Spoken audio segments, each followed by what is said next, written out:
more projects for the Cobra. So I have a set of Cobra folding mirrors. Now, obviously, the Cobra comes with Cobra folding mirrors, but so these ones, I got some detailing stuff on there, have the just like the painted plasticky sort of base. These ones I picked up for my V6, and they are mint. They're repainted, and the bases were powder coated gloss black, which I think looks a little nicer.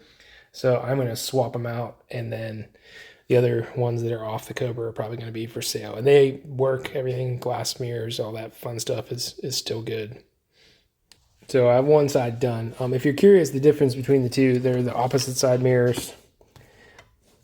Here is the one I'm putting on the car, powder coated base.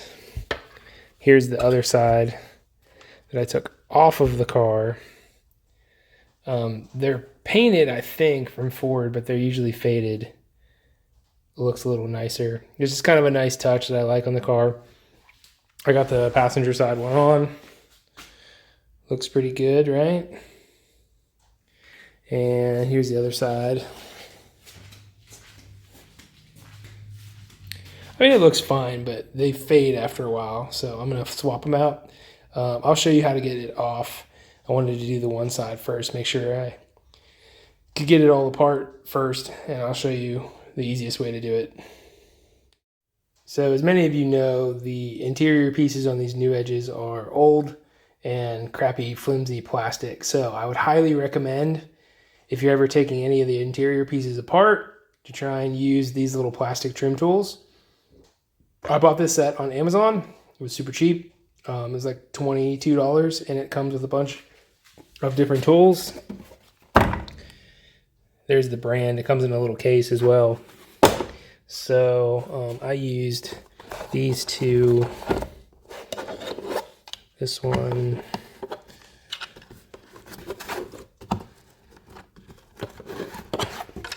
And this one to get the other side apart without breaking anything.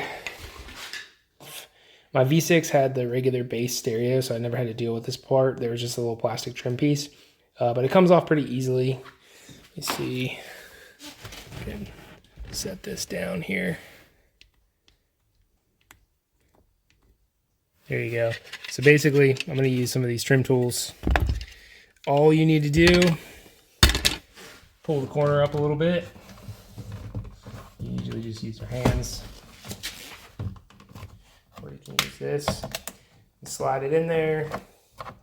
Get a gap. Work this tool throughout. And it's just clipped on.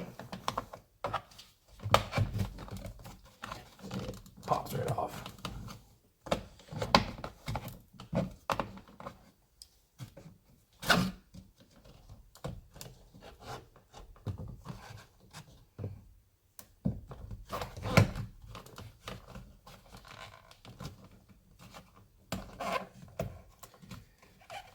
There's a little bit of glue on there apparently.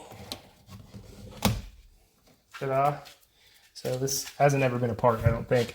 And then step 2, there is a little screw right in there. It has a Phillips head on it, but it actually also has like a bolt head, which is a 7mm. You can use a ratchet as well. I found the nut driver is a little easier than the screwdriver, so I'm going to take that off. All right, so once you get the tweeter off, take the screw out, it just kind of falls out for the most part. Gotta undo this little plug, and then here's your 3 bolts for the mirror. They are 11mm. Same thing, kind of use whatever you want.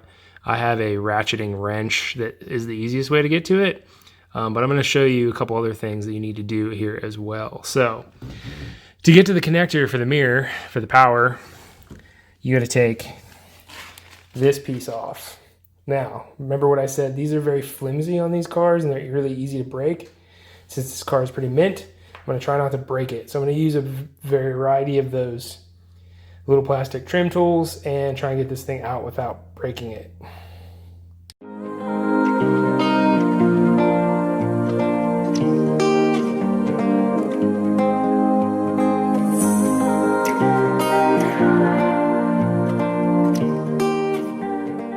All right, so I unscrewed the harness here. So if you look in that hole, there's your mirror connector.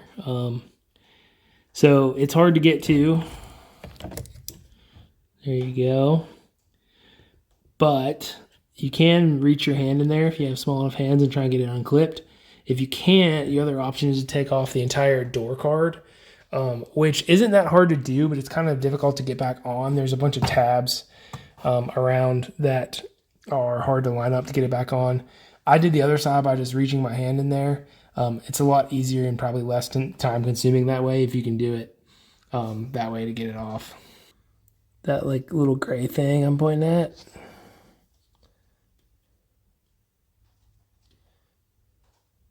That thing.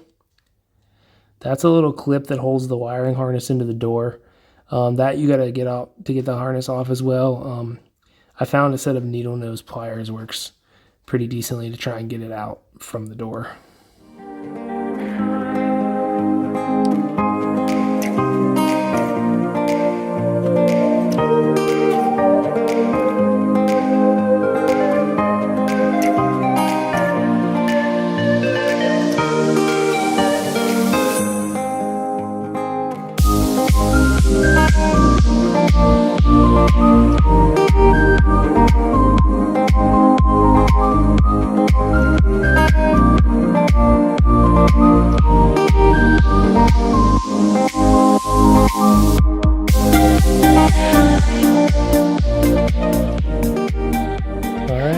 All done.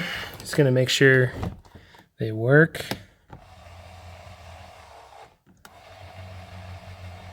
Ta-da.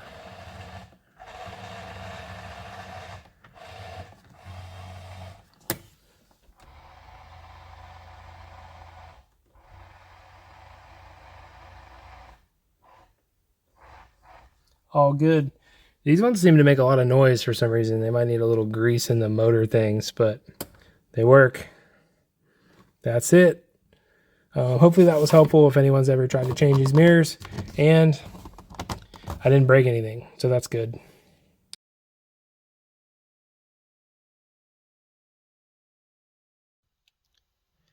All right, so I finally cleaned the interior of the car, which was kind of filthy. And I noticed a couple other random things going on.